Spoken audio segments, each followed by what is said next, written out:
بسم اللہ الرحمن الرحیم۔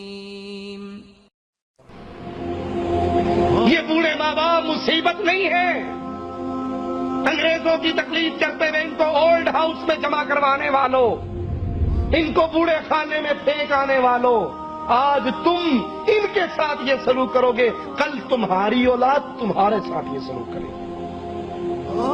یہ اللہ کی رحمت ہے، یہ اللہ کی نعمت ہے، یہ اللہ کی عطا ہے۔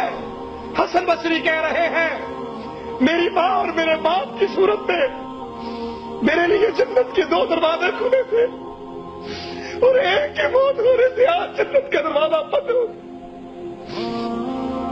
ماں باپ کی خدمت، ماں باپ کی شان پوچھنی ہے تو ان سے پوچھئے جن کی سروں سے یہ باغ ڈھل چکا تھا، جو ترستے ہیں کاش ہم اپنے باپ کی شکل کو دیکھ سکتے، جو ترستے ہیں اپنے بابا کا نام لیتے ہوئے، جن کے سروں پہ ماں اور باپ کا سایہ نہیں ہے، ان سے پوچھئے ماں باپ کی قیمت کتنی ہوتی۔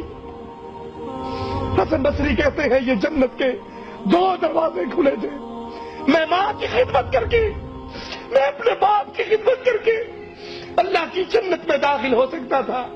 آج ماں کے مرنے سے میرے لیے ماں نہیں مری، میرے لیے ماں نہیں مری، میرے لیے جنت کا ایک دروازہ بند ہو گیا ہے۔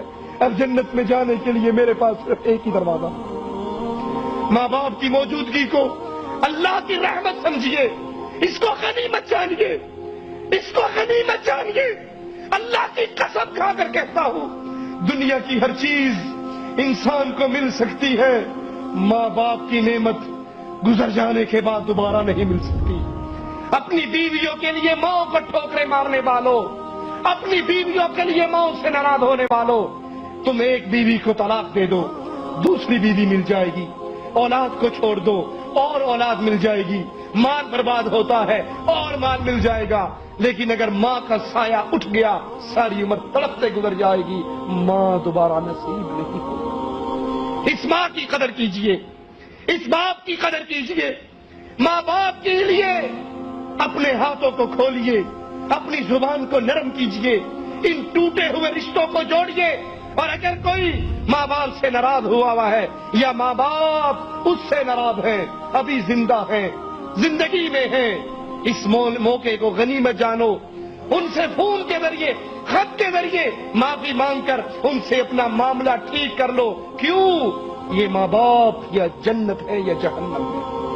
اگر یہ راضی ہے تو انشاءاللہ جنت کا سفر بڑا آسان ہے، اور اگر یہ ناراض ہیں، اگر ماں باپ